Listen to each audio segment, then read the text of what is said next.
Bab 3806-3810.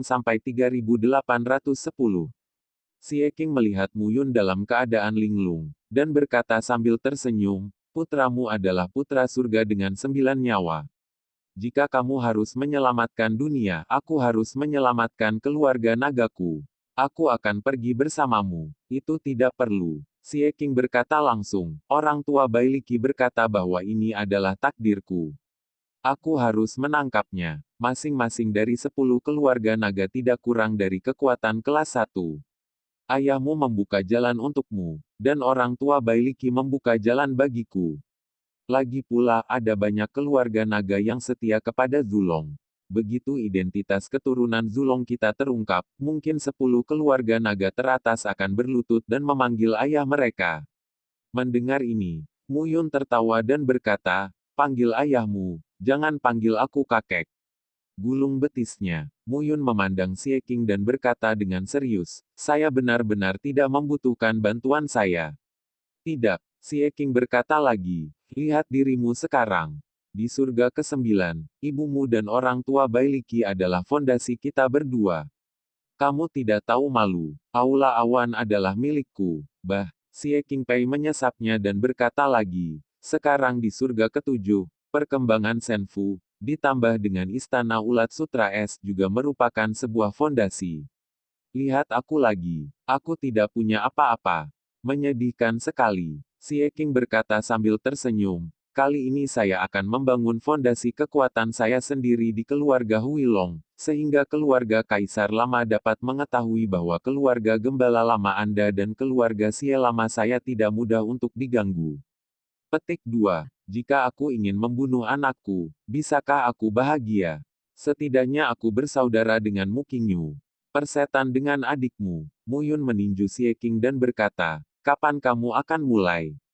Hanya sebentar. Xie Qing berkata sambil tersenyum. Pada saat itu, kami berdua bersaudara harus memberitahu Kaisar Ming bahwa dia tidak memutuskan perubahan LAN.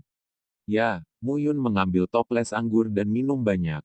Setelah sekian lama, dia bergumam, jangan berusaha menjadi kuat tapi perhatikan keselamatanmu sendiri. Jangan khawatir, aku tidak bodoh. Xie Qing berkata sambil tersenyum, jangan lihat orang tua ceroboh yang menangis ratusan mil. Orang tua itu sangat bisa diandalkan. 10 keluarga naga teratas bukanlah ember besi. Aku, keturunan Zulong, akan melakukannya menyatukan 10 keluarga cepat atau lambat dan menjadi kaisar naga pertama di Changlan. Oh, tidak, itu kaisar Dewa Naga. Kalau begitu kamu harus mempercepat. Aku tidak bisa mengatakan bahwa kamu akan menjadi kaisar ilahi sebelum kamu. Hanya kamu. Xie Qing mencibir, apakah kamu pantas mendapatkannya? Gulung betisnya. Pada titik ini, Mu Yun memikirkan sesuatu, dan kemudian berkata, saya menghabiskan 3000 tahun berlatih pendewaan. Setelah keterampilan ini selesai, saya meninggalkan pikiran. Meskipun satu tubuh dilupakan, satu tubuh dipertahankan. Sekarang berikan kepada Anda. Cobalah dan lihat apakah itu bisa diselesaikan. Mu Yun berkata, seberkas cahaya keluar dari tengah alisnya dan berenang ke dalam hati Xie Qing Mei. Kalau tidak bisa memperbaikinya, jangan dipaksakan. Lagi pula, tidak semua orang membawa takdir seperti saya. Xie Qing lalu mencibir dan berkata, selama kamu bisa memperbaiki 250 ini, tentu saja aku bisa. Kedua bersaudara itu, sekarang ambil toples anggur dan minum lagi. Kalian berdua bahagia di sini. Suara tawa tiba-tiba terdengar saat ini. Di sisi mereka, sosok berambut putih muncul dari udara pada saat itu. Menguasai. Patua Huang, Mu Yun dan Xie Qing melihat pengunjung itu dan keduanya bangkit. Saat ini, kelaparan 11 hanyalah sebuah gerakan tangan. Sebotol anggur jatuh ke tangannya. Dia mencicipinya dengan hati-hati dan berkata sambil tersenyum, ini benar-benar anggur kuno dari masa banjir dan kelaparan. Enak. Setelah minum, Huangxi tampak mabuk. Mu Yun melangkah maju dan berkata sambil tersenyum, Tuan, di mana Dewa Malam yang lebih tua? Ling Yuan Hai, lelaki tua itu, terbiasa dengan kebebasan. Dengan kekuatannya, 9 alam surgawi, dia tidak pergi kemanapun dia mau. Sepertinya dia akan menemui ibumu. Ah, Mu Yun tertegun dan berkata, setidaknya beritahu aku dan ambilkan beberapa kata untukku. Ada orang lain yang punya Tuhan untuk memberimu pesan. Wajahmu besar. Huang Si berkata sambil tersenyum. Mu Yun tersenyum canggung. Huang Si berkata lagi, Si King, kamu akan kembali ke keluarga naga, bukan? Mu Yun, kamu harus pergi dan melihatnya. Yang lebih tua berarti, Huang Si duduk dan berkata sambil tersenyum. Pada masa itu, Ye Xiao Yao menciptakan reruntuhan suci Xiao Yao, yang juga secara samar-samar disebut surga ke-10 oleh semua kelompok etnis. Lokasi reruntuhan suci Xiao Yao berada di persimpangan surga pertama, surga kedua, dan surga ketiga. Itu diciptakan oleh susah payahnya Ye Xiao Yao menelan dan menempati 3 surga. Selama jutaan tahun, reruntuhan suci Xiao Yao telah berkembang dan menjadi pesta tersendiri. Ini juga merupakan tempat pertukaran semua kebangsaan di langit. Di dunia Changlan ini, terdapat orang-orang yang bertanggung jawab dari semua ras besar, dan banyak lagi, orang juga menyebutnya Xiao Changlan. Selama bertahun-tahun, reruntuhan suci Xiao Yao berada dalam kekacauan. Pada masa itu, Ye Xiao Yao bertanggung jawab atas reruntuhan suci Xiao Yao. Mereka sangat kuat dan tidak dapat dihentikan. Aturan di reruntuhan suci Xiao Yao juga ditetapkan oleh Ye Xiao Yao. Tetapi dengan kematian Ye Xiao Yao dan kepergian ayah dan ibumu, ketiga kaisar juga menghilang. Di reruntuhan suci Xiao Yao, tidak ada yang mematuhi aturan dan terjadi kebingungan. Mu Yun juga mendengar sedikit tentang hal ini. Reruntuhan suci Xiao Yao, surga ke-10. Xiao Changlan. Tempat seperti itu didukung oleh Ye Xiao Yao pada masa itu. Tetapi sekarang, Huang Si kemudian berkata, Mu Yun, identitasmu telah terungkap. Ribuan ras mengetahuinya. Mu Yun, putra Kaisar Dewa Qingyu. Ketika Ye Xiao Yao pergi, orang yang ditunjuk untuk bertanggung jawab atas reruntuhan suci Xiao Yao adalah ayahmu Mu Qingyu. Hanya 9 kaisar surgawi yang datang setelah ayah dan ibumu. Ibumu dilarang. Ayahmu berada di alam manusia dan sudah lama tidak muncul. Sekarang, dia telah menjadi kaisar dewa. Dia tidak akan muncul dan mengambil alih reruntuhan suci Xiao Yao. Oleh karena itu, beban ini ada padamu. Aku, Mu Yun tercengang. Iya kamu. Huang Si berkata lagi. Jika kamu dapat mengambil alih reruntuhan suci Xiao Yao, itu benar-benar mirip dengan surga besar. Dan lebih dari itu. Petik 2. Ada susunan transmisi ruang angkasa antara reruntuhan suci Xiao Yao dan 9 surga alam. Ada komunikasi. Itu disebut Xiao Changlan. Anda dapat membayangkan pentingnya hal itu. Jika Anda yang bertanggung jawab, akan sangat mudah untuk melakukan apapun di masa depan. Huang Si menatap Mu Yun dengan kedua matanya dan berkata dengan hati-hati, sekarang, di surga ke-9 aula awan berkembang dengan fondasi yang lemah, dan ada beberapa dewa dan kaisar kuno yang duduk sebagai pemimpin. Hanya ibumu dan Baili yang menangis. Hanya bisa dikatakan bahwa itu dapat menghentikan kejadian itu. Surga ke-7, rumah Tuhan ini. Apa gunanya 8 aula gurun? Kaisar Huan berpikir, kamu dapat mengirim Tuan Aula untuk menghancurkan rumah Tuhanmu kapan saja. Tanpa dasar absolutmu sendiri, kamu tidak dapat bersaing dengan 8 kaisar surgawi. Huang Si berbisik sedikit, waktunya belum tiba, Kaisar Ming tidak akan membunuhmu, tetapi ketika saatnya tiba, ayahmu tidak dapat menghentikannya. Jadi sebelum itu, kamu harus miliki landasanmu sendiri yang sebenarnya. Mendengar ini, Mu Yun tampak serius dan mengangguk. Aku seharusnya tidak memberitahumu hal-hal ini. Tapi sekarang setelah semuanya berakhir, aku akan menjadi pria baik dan cerewet bersamamu. Huang Si berkata sambil tersenyum. Begitu dia mengatakan ini, Mu Yun melengkungkan tangannya dan berkata, terima kasih, Guru. Saat ini, ketertiban di reruntuhan suci Xiao Yao relatif kacau. Selain separatisme 7 partai, ada orang-orang dari semua kekuatan di seluruh Changlan, yang mengacaukan situasi. 7 kekuatan, Mu Yun berbisik, itu benar. Huang Si kemudian berkata, pada masa itu, Ye Xiao Yao menciptakan reruntuhan suci Xiao Yao, tetapi ada banyak penolong yang cakap. Misalnya, Sekarang kamu memiliki beberapa orang kepercayaan di sekitarmu. Dengan kematian Ye Xiaoyao dan mundurnya Kaisar, orang-orang kepercayaan yang cakap ini telah menjadi sebuah partai dan kekuatan kelas 1. Pasukan kelas 1. Mu Yun sangat terkejut saat mengatakan ini. Dia tahu sedikit tentang kekuatan reruntuhan suci Xiaoyao. Tapi aku tidak menyangka orang kepercayaan Ye Xiaoyao bisa menjadi kekuatan mereka sendiri. Ye Xiaoyao sangat brilian pada masa itu, dan detail reruntuhan suci Xiaoyao sebanding dengan kekuatan dua dunia surgawi. Jika tidak, bagaimana reruntuhan suci Xiaoyao bisa bertahan di tahun-tahun ini? Tampaknya Mu Yun terkejut, dan Wang Xi kemudian menjelaskan. Selain itu, setelah pembangunan ratusan ribu tahun dan jutaan tahun, tidak mengherankan jika kekuatan-kekuatan ini memiliki fondasi yang tidak biasa dan menjadi kelas 1. Huang Xi melanjutkan, 7 kekuatan, ngomong-ngomong, semuanya berada di bawah Ye Xiaoyao.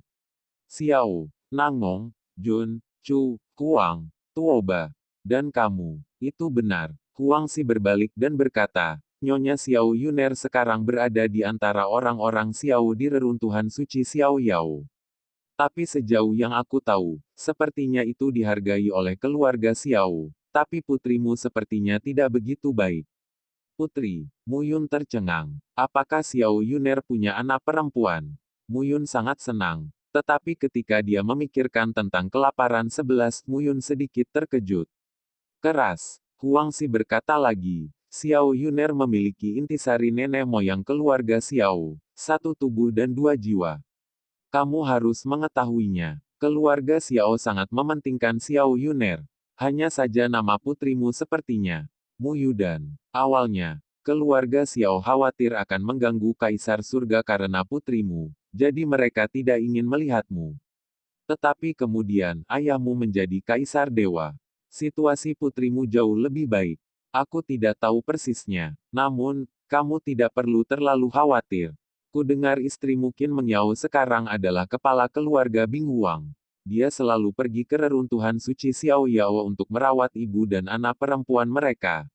Orang-orang Xiao keluarga juga punya banyak keraguan sekarang. Ya, Mu Yun merasakan sebuah batu besar menghalangi dadanya saat ini. Ketika dia melihat Mu Yuyan, dia ingin memberikan semua yang dia miliki untuk putrinya. Dia tidak bisa melihat Mu Yuyan menitikkan air mata sama sekali. Dapat didengar bahwa Xiao Yuner dan Mu Yudan berada dalam situasi yang buruk, dan hatinya terangkat dalam sekejap. Oh ya, Huang Xi berkata lagi, Nyonya Qin Mengyao, tapi ini luar biasa. Sekarang diperkirakan kekuatannya setara dengan Ming Yuexin. Mu Yun tidak terkejut saat mengatakan ini. Qin Mengyao, sangat berbakat, sangat kuat. Putramu sepertinya dipanggil Qin Chen. Huang Xi berkata lagi, kakak laki-lakimu Lu Qingfeng juga sangat berbakat. Dia mengajarkan ilmu pedang di keluarga Huang, tapi sekarang dia sepertinya telah pergi dan menghilang. Kakak, laki-lakimu. Setelah 11 hari kelaparan, dia berkata, ini mengerikan. Lu Qingfeng, hati Mu Yun bergerak. Hanya saja, anak baik, siapa nama Qin Chen? Menggiring debu, bukankah lebih baik? Putranya tidak mengikuti nama keluarga saya. Apakah itu masih anak laki-laki? Itu harus diubah di masa depan. Berita yang disebutkan oleh Huang Xi membuat Mu Yun merasa sedikit santai akhir-akhir ini dan langsung menyebutkannya. Situasi Xiao Yuner dan Mu Yudan, Qin Mengyao dan Qin Chen, dan kendali reruntuhan suci Xiao Yao. Mu Yun membungkuk pada Huang Xi dan berkata, terima kasih telah memberitahuku. Xie Qing memandang Huang Xi saat ini dan berkata sambil tersenyum, Penatua Huang, kamu juga memiliki nama keluarga Huang. Orang-orang Huang di reruntuhan suci Xiao Yao ada hubungannya denganmu. Pikirkan sendiri, kelaparan 11 tidak banyak bicara. Kali ini, kamu bisa pergi ke reruntuhan suci Xiao Yao. Sebaiknya kamu tetap low profile. Huang Xi berkata dengan serius, kalian semua adalah kerabatmu. Hubungan antara ayahmu dan ketiga pamanmu sangat baik. Omong-omong, pada tahun-tahun itu cukup menarik. Ayahmu menikahi ibumu pada masa itu, tetapi dia dihalangi oleh ketiga pamanmu. Akhirnya, ku dengar setelah Perang Dunia Pertama, ketiga pamanmu tidak akan pernah berkata apa-apa lagi. Mu Yun berkeringat saat mendengar pidatonya. Bukankah ini perkelahian? Jika kamu pergi ke reruntuhan suci Xiao Yao, kamu bisa langsung pergi ke klan Ye. Meskipun ketiga pamanmu tidak ada di sini. Eyeliner dari 10.000 orang di reruntuhan Xiao Yao San ada di sana. Jika Anda ketahuan, itu akan menjadi masalah. Selain itu, kamu harus menemukan cara untuk mengintegrasikan kembali 6 keluarga ke dalam komando keluarga Ye dan menjadi raja reruntuhan suci Xiao Yao, daripada penindasan berdarah, meskipun kamu tidak memiliki kemampuan itu. Jika kamu mengendalikan reruntuhan suci Xiao Yao, kamu akan mampu berdiri tegak dan memiliki kualifikasi untuk bersaing dengan 8 kaisar surgawi. Prosesnya akan panjang. Anda bisa melakukannya sendiri. Mu Yun mengangguk dengan sungguh-sungguh ketika dia mendengar pidatonya. Masuk ke reruntuhan suci Xiao Yao dan perintahkan reruntuhan suci Xiao Yao. Mu Yun menghela nafas meskipun kedengarannya seperti malam Arab tapi jika saya tidak bisa melakukannya, saya gagal memenuhi harapan banyak orang. Huang Xi mendengar pidatonya dan mengangguk. Setelah meminum sebotol anggur, Huang Xi tersenyum dan berkata, saya sudah mengatakan semua yang harus saya katakan kepada Anda. Sekarang, mari kita bicara tentang urusan pribadi. Urusan pribadi. Huang Xi memandang Mu Yun dan berkata, ceritakan padaku tentang membunuh Tianyan. Dia berjalan dengan baik. Mendengar ini, Mu Yun tampak sedikit redup. Sepanjang hidup ini, ayah, ibu, 9 istri, Lu Qingfeng dan Xie Qing semuanya sangat penting baginya. Dan Mie Tianyan, dari awal sampai akhir, di dalam hatinya, dialah yang dia kagumi. Suatu hari sebagai guru dan seumur hidup sebagai ayah. Pada awalnya, ketika dia tidak tahu apa yang telah dilakukan Mu Qingyu untuknya, dia pernah berpikir bahwa tuannya seperti ayahnya. Tuan, dia mati untukku. Mu Yun tampak murung dan berkata, salahkan aku. Mendengar ini, Huang Xi menepuk bahu Mu Yun dan berkata sambil tersenyum, aku masih tahu sifat anak itu. Aku tidak membuat perjanjian dengan Mu Qingyu.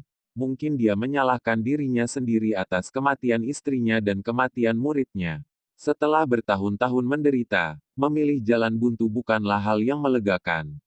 Mu Yun mendengar kata-kata itu, tapi hatinya masam. Xiniang, apa yang terjadi? Mendengar ini, Huang Xi menghela nafas sedikit, lalu berkata, jika kamu ingin tahu, temukan sendiri. Dengan kekuatan dan visimu, saat ini, kamu tidak dapat melakukan apapun. Mu Yun mendengar pidato itu dan tampak sedikit tidak mau. Mie Tianyan bersedia mati untukmu, yang mau tidak mau membuatku mendengar bahwa kami adalah dua guru dan murid-murid. Huang Xi menghela nafas, saya tidak dapat menahan rasa sakit dari orang-orang berambut putih yang mengirim orang-orang berambut hitam. Petik 2. Meskipun Mie Tianyan memilih untuk mati, pada kenyataannya, saya membiarkan saya memilih untuk mempercayai Anda. Huang Xi sangat jelas dalam hatinya. Dia menganggap Mie Tianyan sebagai penggantinya. Tetapi Mie Tianyan meninggal, dan Mie Tianyan menganggap Mu Yun sebagai penggantinya. Muridku, meskipun dia meninggal, tetap ingin mendukung Mu Yun. Jika tidak, dia tidak akan melakukannya sama sekali. Apa tentang putra Mu Qingyu? Ada apa dengannya? Namun, murid Mie Tianyan, cucunya, ada hubungannya dengan dia. Huang Xi berkata lagi, kamu dan anak kamu Sueki, Mu Tianyan, aku mendapat beritanya. Dikatakan bahwa saya juga cukup mahir dalam bermain anggar. Saya telah meminta seseorang untuk mengajarinya, yang dapat dianggap sebagai meletakkan fondasi. Petik 2. Kamu tidak perlu khawatir tentang surga ke-9 ketika ibumu dan Baili menangis. Ling Yuanhai dan aku akan menjaga surga ke-7. Petik 2. Lepaskan apa yang ingin kamu lakukan. Mendengar ini, Mu Yun mengangguk. Surga ke-9. Bukankah segelnya belum dibuka? Mu Yun bertanya. Tidak. Huang Xi berkata dengan sungguh-sungguh, sebenarnya, ada ratusan Li menangis bersama ibumu. Seharusnya tidak terlalu lambat. Namun, tampaknya ada seseorang yang secara diam-diam memperkuat larangan tersebut. Dia tidak ingin dunia surga ke-9 terhubung dengan dunia ke-8 begitu cepat. Seseorang melakukannya secara diam-diam. Siapa itu? Huang Xi berkata lagi, kamu telah terungkap sekarang. Jadi kamu perlu mengendalikan reruntuhan suci Xiao Yao. Jika tidak, Anda akan menghadapi tekanan yang semakin besar di masa depan. Jika Anda tidak memiliki bantuan, sulit untuk melawan Kaisar dan Ming. Petik 2. Bayangkan betapa kuatnya Ye Xiao Yao ketika dia membangun reruntuhan suci Xiao Yao. Tetapi akibatnya, dia mati di tangan Kaisar Ming. Tantangan yang kamu hadapi hanya akan lebih besar dari kamu Xiao Yao. Ketika Mu Yun mendengar kata-kata ini, pikirannya sulit untuk tenang sejenak. Dalam kata-kata kelaparan 11, semua pesannya adalah menyuruhnya pergi ke reruntuhan suci Xiao Yao sesegera mungkin. Pada saat ini, dengan lambaian tangan, sebotol anggur tersapu. Jalan kaum muda secara alami harus diambil oleh kaum muda itu sendiri. Mu Yun, masa depanmu masih panjang. Sepertinya sudah waktunya kedua saudara kita melakukan urusan mereka sendiri. Si King berkata sambil tersenyum, Mu tua, ketika kita bertemu lagi, kita berdua harus menjadi penguasa di satu sisi. Aku akan melakukannya, tapi kamu, goda Mu Yun, aku khawatir kamu tidak punya harapan. Siapa yang kamu benci? Si King berdiri, mendongak dan berkata sambil tertawa, tunggu, lain kali aku si King yang akan naik ke panggung dan menyelamatkanmu dari bahaya. Petik 2 petik 2. Setelah semalaman minum-minum, kedua bersaudara itu kembali dengan mabuk. Keesokan harinya, si King berangkat dan pergi. Mu Yun tidak mengirim mereka pergi. Bagi mereka, tidak ada bedanya apakah mereka mengirimkannya atau tidak. Mu Yun juga siap untuk pergi. Saat ini, di aula utama Senfu, Mu Yun Duanran sedang duduk, melihat ke bawah, puluhan sosok berkumpul saat ini. Mu Yun berkata langsung, ada sesuatu yang ingin kuumumkan ketika aku memanggilmu ke sini hari ini. Begitu kata-kata ini keluar, keempat pangeran, Zhuge Zuhao, Raja Hantu Luocha dan yang lainnya memandang Mu Yun satu demi satu. Segala sesuatunya telah diatur di dalam dan di luar rumah dewa. Saya siap meninggalkan surga ketujuh dan pergi ke reruntuhan suci Xiao Yao. Begitu ucapan ini keluar, keempat pangeran dan banyak pejabat tinggi semuanya tampak terkejut. Gembala kamu, aku sudah mengambil keputusan. Mu Yun berkata langsung, sekarang tidak akan ada bahaya di Senfu. Ada jantung bulan cerah. Tuan Bing Muxue ada di sini. Pasukan kelas 1 lainnya tidak akan berurusan denganmu. Adapun aula 8 gurun, seseorang akan melakukannya, menahan mereka. Meskipun saya telah melangkah ke ranah dominasi sekarang, saya hanya bertahan di Senfu. Kecepatan promosinya tidak akan cepat. Sudah waktunya untuk pergi. Semua yang kamu lakukan sudah beres. Meng Zui bertanggung jawab atas posisi penguasa rumah Senfu untuk saat ini. Aku, Meng Zui tertegun dan langsung berkata, saya tidak bisa. Kamu bisa. Mu Yun berkata langsung, kalian, jika kamu melangkah ke wilayah dominan, kamu akan dipromosikan dengan baik. Aku percaya kamu. Ini membantu saudaraku. Meng Zui tertegun mendengar pidatonya dan mengangguk perlahan. Mu Yun kemudian berkata, kamu dan yang lain harus mengikuti instruksi Meng Zui, sama seperti mendengarkan perintahku. Jika kamu pergi kali ini, kamu mungkin tidak dapat kembali untuk waktu yang lama. Ingat, kembangkan saja Senfu sesuai rencana yang ada. Semua orang setuju satu persatu. Selanjutnya, Mu Yun juga memerintahkan banyak hal sebelum pertemuan berakhir. Meng Zui tidak pergi, tapi melihat ke arah Mu Yun dan berhenti berbicara. Apa masalahnya? Hati-hati jika kamu pergi ke sini. Meng Zui ragu-ragu dan berkata, kamu harus ingat bahwa kamu tidak sendirian sekarang, tetapi rumah Tuhan mengandalkanmu. Mu Yun mendengar kata-kata itu, memandang Meng Zui, memeluknya erat-erat, dan berkata sambil tersenyum, memasuki surga ketujuh, hal yang paling membahagiakan adalah mengenalmu. Aku akan berterima kasih untuk lain kali. Jangan khawatir. Kembali ke aula utama di mana dia berada. Di aula, Wang Xinya masih bermain piano dan pikirannya tenang. Mu Yun berdiri di satu sisi dan memperhatikan dengan tenang tanpa membuka mulutnya. Untuk waktu yang lama, Wang Xinya berhenti. Mu Yun maju. Wang Xinya berkata, kapan kamu akan mulai? Baru beberapa hari ini. Mu Yun berkata sambil tersenyum, kali ini jauh lebih nyaman. Kamu bisa pergi ke reruntuhan suci Xiao Yao dari susunan transmisi di klan Suiling, tapi aku khawatir kamu harus tinggal di sana selama beberapa waktu. Hanya saja, kamu tidak perlu mengkhawatirkanku. Masih ada mayat. Tidak apa-apa untuk tinggal di sini dan tinggal bersama kalian bertiga. Tapi tubuh lain tidak bisa muncul sesuka hati. Hanya kamu dan Jiwer, Ming Yuexin, dan beberapa pangeran yang tahu.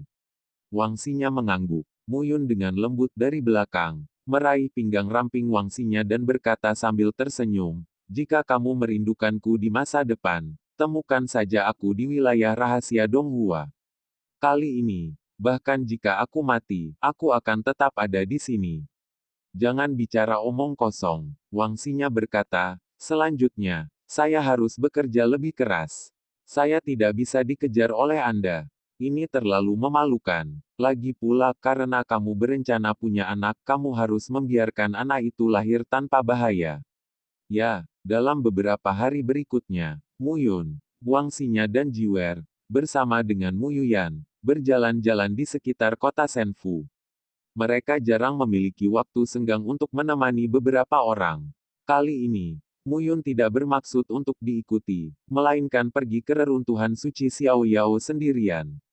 1 bulan kemudian, Muyun meninggalkan Senfu dan pergi ke klan Suiling bersama Wangsinya dan Jiwer. Hati Bulan sudah lama menunggu. Melihat ketiga orang itu datang, mereka juga memasuki dunia 5 roh. 5 alam roh terletak di alam bumi dan alam surga, dalam ruang waktu dan alam bumi terbuka. Melalui metode rahasia, setelah memasuki 5 dunia spiritual, Muyun hanya merasakan ada aliran aura yang stabil antara langit dan bumi. Dan di sini, melihat sekeliling, ada dunia lain. Berbeda dengan situs bersejarah Donghua, bagian langit dan bumi, ruang langit dan bumi ini, lebih stabil dan memiliki vitalitas lebih. Tempat ini juga merupakan markas dari 5 roh. Ming Yuexin membawa Muyun, Wangsinya dan Jiwer sampai ke pegunungan. Di ujung gunung terdapat kawasan pemukiman, paviliun dan paviliun, balok berukir dan bangunan dicat. Air terjun menggantung di udara, sinar matahari sejuk dan angin sepoi-sepoi membuat orang merasa sangat nyaman. Dunia rahasia seperti itu hanya bisa diciptakan oleh ras kelas 1. Datang dan pergi. Banyak orang melihat Hati Bulan, memberikan hadiah. Sebagai kepala klan Suiling, Ming Yuexin secara alami berdiri megah. Sepanjang perjalanan, Anda bisa melihat air mengalir di mana-mana di perbatasan keluarga Suiling. Di kiri kanan jalan, di antara gunung, di pinggir pendopo dan lain sebagainya, air mengalir di mana-mana dan lingkungan tenang. Hingga akhirnya muncul di kedalaman suku Suiling, di sebuah lembah. Lembah ini ditutupi oleh sebuah kuil besar. Saat ini, tidak ada orang lain di lembah itu. Ming Yuexin berkata, semakin lama orang mengetahui kepergianmu, semakin baik. Jadi aku mengirim orang-orang itu ke sini. Muyun melihat sekeliling dan bergumam, perlombaan kelas 1 benar-benar luar biasa. Layak menjadi level kekuatan tertinggi di dunia Changlan. Mendengar ini, Ming Yuexin tidak bisa menahan tawa dan berkata, jika kamu pergi ke dunia naga atau dunia Phoenix di masa depan, kamu akan tahu apa yang luar biasa. Dibandingkan dengan keluarga naga dan keluarga Phoenix, 5 keluarga roh kita adalah sedikit tidak mencukupi. Sejak banjir dan kelaparan, baik naga maupun burung Phoenix telah menghormati dunia dan memiliki kekuatan yang tak tertandingi. Muyun mengangguk dan tidak banyak bicara. Saat ini, mereka berempat memasuki lembah bersama-sama. Gerbang aula utama dibuka saat ini. Saat pintu dibuka, pola batas muncul di sekitar bagian dalam aula. Garis batas Tao menyebar. Jika Anda perhatikan dengan cermat, ratusan ribu garis batas dibuat menjadi satu. Apalagi terdapat batu kristal berkilauan di simpul setiap garis batas. Susunan transmisi luar angkasa, Muyun berbisik. Ming Yuexin segera berkata, untuk membangun susunan transmisi ruang angkasa, setidaknya diperlukan master susunan batas, yaitu master susunan batas level 7. Dan itu harus didasarkan pada batu Tianyuan. Ini sangat kompleks. Hanya pasukan kelas 1 yang dapat memenuhi syarat untuk membangun susunan transmisi. Faktanya, ada susunan transmisi di puncak menara pencerahan di halaman tripod giok, yang akan membawa Anda ke 7 hari yang sengit. Pada saat ini, Ming Yuexin memegang telapak tangannya, dan seberkas cahaya melayang di depan Mu Yun dan berkata, ambil ini. Ini adalah batu Tianyuan. Ming Yuexin berkata langsung, batu Tianyuan jenis ini tidak tersedia di pasukan kelas 2. Batu itu hanya dapat dimiliki di pasukan kelas 1. Hanya sedikit orang di dunia yang mengetahui batu Tianyuan ini. Melihat Mu Yun bingung, Ming Yuexin berkata lagi, batu Tianyuan juga ada di reruntuhan banjir dan kelaparan. Kamu belum pernah ke wilayah dominan selama 7 hari yang sengit, dan kamu tidak tahu. Batu Tianyuan itu seperti batu Jishen. Batu Jishen memiliki efek luar biasa dalam membangun platform batas bagi lingkungan dominan, sedangkan batu Tianyuan adalah jalur dominan yang membantu lingkungan dominan memadatkan dirinya dan meningkatkan kecepatan dan kemungkinan melangkah keluar dari jalur dominan. Ada beberapa kekuatan kelas 2. Untuk satu hal, hanya ada sedikit wilayah yang mendominasi di pasukan kelas 1, dan di sisi lain, mereka tidak memiliki kemampuan untuk menambang. Petik 2. Menambang batu-batu Tianyuan ini adalah satu-satunya siapa yang perlu mendominasi wilayah itu. Oleh karena itu, tambang Tianyuan Sishan dalam batas 10.000 hampir dimonopoli oleh pasukan kelas 1. Mu Yun tampak tercengang saat mendengar pidatonya. Perkuat batu Tianyuan yang mendominasi budidaya Tao. Segera setelah Anda memasuki ranah dominasi, Anda secara bertahap akan memahaminya. Ini 100.000 batu asal surgawi. Jika kamu memakainya di tubuhmu, kamu pasti akan membutuhkan akomodasi ketika kamu tiba di reruntuhan suci Xiao Yao. Namun, ketika kamu tiba di keluarga Ye, diperkirakan kamu akan membutuhkannya. Keluarga tidak akan segan memberimu ini. Jadi begitu, ambil 100.000 batu Tianyuan, dan Mu Yun melihat ketiganya. Kamu di sini dan tunggu aku. Mu Yun berkata dengan sungguh-sungguh, sampai jumpa lagi. Tapi Ming Yuexin berkata, kamu melindungi hidupmu. Lakukan apa yang kamu bisa dan jangan memaksakannya. Bahkan jika kamu tidak bisa menjadi kaisar ilahi, aku bisa melindungimu di masa depan. Mu Yun mendengar kata-kata itu dan berkata, sebagai seorang pria, bagaimana aku bisa selalu dilindungi olehmu? Pergi, Ming Yuexin berkata lagi. Ingat apa yang aku katakan dan bercanda tentang hidupmu. Aku tidak akan membiarkanmu. Jadi begitu. Ketika dia naik ke tengah susunan transmisi besar, Mu Yun melihat ketiganya dan berkata sambil tersenyum, Sinya dan Yuir harus ingat bahwa anak-anak tidak dapat menelannya. Saya berharap dapat melihat anak-anak kita saat kita bertemu lagi nanti. Ada banyak hal yang tidak masuk akal. Jantung bulan yang cerah memulai susunannya. Cahaya mengalir, dan waktu serta ruang didorong pada saat ini. Bayangan Mu Yun berangsur-angsur menghilang. Saat ini, Wang Xinya dan Jiwer enggan menyerah. Ketika Ming Yuexin melihat pemandangan ini, dia tersenyum dan berkata, Yah, bukankah itu masih dalam batas rahasia Donghua? Jika kamu merindukannya, pergilah dan lihatlah. Kali ini, orang ini memiliki tujuan yang jelas untuk menerima reruntuhan suci Xiao Yao. Dalam analisis terakhir, kakeknya mempercayakannya kepada ayahnya, dan ayahnya harus mewariskannya kepadanya. Lain kali kita kembali. Jika orang ini mencapai puncak, kita tidak boleh ketinggalan. 9 putra dan wangsinya keduanya mengangguk. Kepergian Mu Yun dari perjalanan ini hanyalah sebatas raga. Namun mereka enggan melepaskan perbedaan tersebut. Bagaimanapun, perpisahan lainnya adalah kartu tersembunyi. Kartu truf ini memang tidak bisa muncul di hadapan dunia, namun membuat kedua wanita tersebut serasa seperti pertemuan pribadi. Saat ini, ketiganya pergi satu persatu.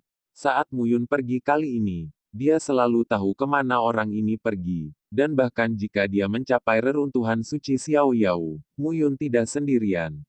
Ini lebih baik daripada ketika orang-orang dipisahkan secara paksa di dunia manusia. Pada saat ini, Mu Yun memasuki susunan transmisi luar angkasa dan hanya merasakan cahaya mengembun. Dalam sekejap, langit dan bumi berputar terus-menerus, dan langit dan bumi seakan terisi penuh pada saat ini. Di sekitarnya, Terkadang gelap, terkadang cerah, perasaan ini membuat Muyun cukup baru. Namun, ia juga dapat merasakan bahwa meskipun ia tidak begitu paham dengan perubahan di dunia luar, sosoknya sepertinya telah berubah selama ribuan tahun saat ini. Jika dia belum mencapai alam dominan dan keluar dari jalan dominan, tubuh fisiknya mungkin tidak mampu menahan perubahan ruang. Namun, dengan perubahan yang terjadi, Muyun sedikit bingung. Dia lupa bertanya, kemana susunan transmisi keluarga roh air mengirimnya. Memikirkan hal ini, hati Muyun terbalik. Saya tidak tahu ke mana harus pergi atau kemana harus pergi. Apa yang harus saya lakukan? Namun, dengan suasana hati yang tidak tenang, Muyun akhirnya muncul di platform batu yang luas. Saat ini, melihat sekeliling platform batu, ada banyak sosok yang berjalan naik turun. Kamu, cepatlah. Suara desakan terdengar dan berkata, apa yang kamu lakukan berdiri di sana? Sekelompok orang lain akan dikirim nanti. Jangan tunda lagi di sini. Mendengar suara desakan, Muyun melihatnya. Itu adalah pria kekar dengan wajah penuh daging dan penampilan yang menakutkan. Sebelum Muyun bisa menjawab, matanya menatap tubuh pria itu dan napasnya keluar, membuat takut semua orang yang hadir. Diam saat Muyun Ton, dominasi dunia, dan lebih baik dari dia. Muyun berjalan menuruni platform batu dan melihat sekeliling. Ini adalah sekelompok istana. Saat ini, di lapangan pencaksilat terbuka, terdapat platform batu yang tergantung tinggi di udara.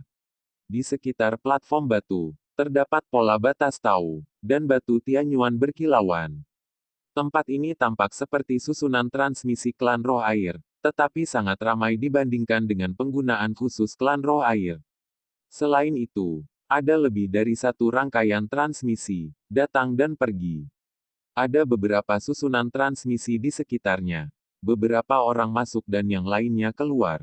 Saya ingin bertanya kepada saudara Yun, di mana batu itu? Pria berwajah berdarah itu memandang Muyun dengan heran. Namun, melihat lusinan batu asal surgawi, nada suara pria itu menjadi jauh lebih tenang dan berkata, "Nak, datanglah dari barisan transmisi dan tidak tahu tujuanmu. Ini reruntuhan suci Xiaoyao, kota Jiujun. Reruntuhan suci Xiaoyao, kota Jiujun." Muyun menghela nafas lega. Sepertinya dia tiba dengan selamat. Terima kasih saudara. Muyun membungkukkan tangannya dan ingin pergi. Anak laki-laki. Pria dengan wajah galak menghentikan Muyun dan berkata, "Nak, saya pikir Anda baru saja memasuki wilayah Tuhan. Anda ingin melihat dunia di reruntuhan suci Xiaoyao, tapi saya menyarankan Anda untuk berhati-hati." Hah, pria itu berkata lagi, "Apakah kamu melihat susunan transmisi di sekitar sini? Ada begitu banyak orang yang datang dan pergi. Ini karena sesuatu yang besar telah terjadi di reruntuhan suci Xiaoyao baru-baru ini." Masalah besar apa? Melihat Muyun mengambil umpan, pria itu terbatuk dan tertawa. Muyun segera mengerti dan memberikan lusinan batu Tianyuan lagi. Untungnya, Ming Yuexin perhatian. Kalau tidak, dia benar-benar miskin dan datang ke sini. Reruntuhan suci Xiaoyao tidak berbeda dengan surga. Itu juga disebut Xiao Changlan. Ini adalah batas daratan baru yang ditembus oleh Ye Xiaoyao melalui dinding batas ruang di surga pertama, kedua, dan ketiga. Lokasi geografisnya sangat penting. Medan pegunungan dan sungai juga sangat menakutkan. Konon belum lama ini, seseorang menemukan makam Kaisar Kuning di surga nihilistik di reruntuhan suci Xiaoyao. Makam Kaisar Kuning. Wajah Muyun berubah begitu dia mengatakan ini. Kaisar Kuning terkenal. Dia seperti guntur. Kaisar Chang dan Kaisar Huang adalah dua tokoh utama, dewa, dan kaisar, di zaman kuno dan zaman kuno. Dewa Kaisar tidak keluar. Dua orang menghormati. Meskipun keduanya mati di tangan Kaisar Ming, rumor tentang mereka telah tersebar luas. Kaisar Kuning tidak dibunuh oleh Kaisar Ming. Bagaimana bisa ada makam Kaisar Kuning? Apakah kamu tidak tahu itu? Pria itu berkata lagi, apa yang disebut makam Kaisar Kuning hanyalah gimmick. Seharusnya itu adalah tempat tinggal Kaisar Kuning atau tempat latihan seperti apa. Reruntuhan sangat ingin mencoba dan mengirim seseorang untuk menyelidiki. Bangunlah. Selain itu, alasan mengapa reruntuhan suci Xiao Yao disebut Xiao Changlan juga karena terdapat lebih banyak susunan transmisi di reruntuhan suci Xiao Yao daripada gabungan seluruh 9 dunia celestial. Ada banyak susunan teleportasi di sini, yang jelas tidak cukup. Ada lebih banyak susunan teleportasi yang didirikan secara pribadi oleh semua kelompok etnis. Mu Yun mengangguk ketika mendengar pidatonya. Oleh karena itu, tidak hanya 7 penguasa reruntuhan suci Xiao Yao yang dikirim, tetapi juga banyak orang kuat di 8 lingkaran surgawi lainnya menerima informasi dan mengirim orang untuk datang. Mu Yun mendengar ini, tapi wajahnya bergerak. Dengan cara ini, ada kegembiraan. Saat ini, ada susunan transmisi di sisi Mu Yun, tetapi ada beberapa fluktuasi. Banyak orang sedang berbicara saat ini. Pada saat ini, sekelompok orang turun dari jalur perakitan, dan orang-orang di sekitar bergegas menyingkir. Sayang, pria dengan wajah penuh daging dan darah benar-benar menahan nafasnya saat ini dan berseru, "Itulah pria dari keluarga jiwa. Klan jiwa." Saat ini, Mu Yun juga sedang melihat. Saya melihat sekelompok orang, semuanya mengenakan jubah hitam, melingkari tubuh mereka. Dari segi bentuknya tidak ada bedanya dengan manusia, namun terasa sangat misterius dan gelap. Pria itu berbisik kaget. Kali ini tampaknya hal-hal benar-benar terjadi. Jiwa dari keluarga jiwa adalah Xiao Lari. Saya mendengar bahwa Tian Jiao yang dikembangkan oleh keluarga jiwa dalam beberapa tahun terakhir telah tiba kali ini. Mu Yun menatap pemuda pertama. Merasakan dengan cermat. Nafas jiwa masa muda sungguh kuat dan mengerikan. Dibandingkan dengan itu, Mu Yun terasa lemah. Jiwa Xiao berlari. Saya tidak tahu. Sebenarnya, siapapun orang itu, dia tidak tahu. Bagi dunia Changlan, orang kuat dari semua kelompok etnis, hanya sedikit orang yang dia kenal. Pada saat ini, sosok-sosok muncul di platform konveyor lain. Pada saat pendakian, samar-samar terdengar suara nyanyian naga. Tuan Naga, itu, anggota klan naga ajaib darah. Apakah kekurangan darah? Itu kekurangan darah. Klan naga berasal dari alam naga. Sepertinya kali ini cukup besar. Ada banyak diskusi di sekitar. Klan jiwa adalah ras kelas 1 di surga ke-8, sedangkan klan naga berada di surga pertama. Kedua belah pihak mengirim orang. Terlebih lagi, ini hanya rangkaian transmisi di kota Jiujun, dan rangkaian transmisi di kota-kota besar lainnya. Bisa dibayangkan kali ini, saya khawatir akan sangat meriah. Mu Yun juga dikejutkan oleh sekelompok orang. Dia meninggalkan konveyor dan keluar dari halaman. Ada jalan yang membentang ke segala arah di luar. Mu Yun berjalan di jalan dan melihat sekeliling. Untuk beberapa saat dia sedikit bingung. Kota Jiujun. Setidaknya tanyakan tentang lokasi reruntuhan suci Xiao Yao. Mu Yun berpikir bahwa dia akan langsung tiba di lokasi keluarga Ye di reruntuhan suci Xiao Yao dari surga ke-7. Sekarang tampaknya bukan itu masalahnya. Setelah menghabiskan lusinan batu Tianyuan, saya menemukan restoran yang ramai dan bermutu rendah dan makan. Mu Yun juga mendapat banyak berita yang ingin dia ketahui. Pria berwajah galak itu tidak berbohong padanya. Memang ada makam Kaisar Kuning, dan sudah diwariskan selama sebulan. Mu Yun sekarang bersuara. Huang Xi menyuruhnya datang ke reruntuhan suci Xiao Yao. Tahukah dia bahwa ada pergerakan besar di sini sebelum memberitahunya? Kata guru itu agak buruk.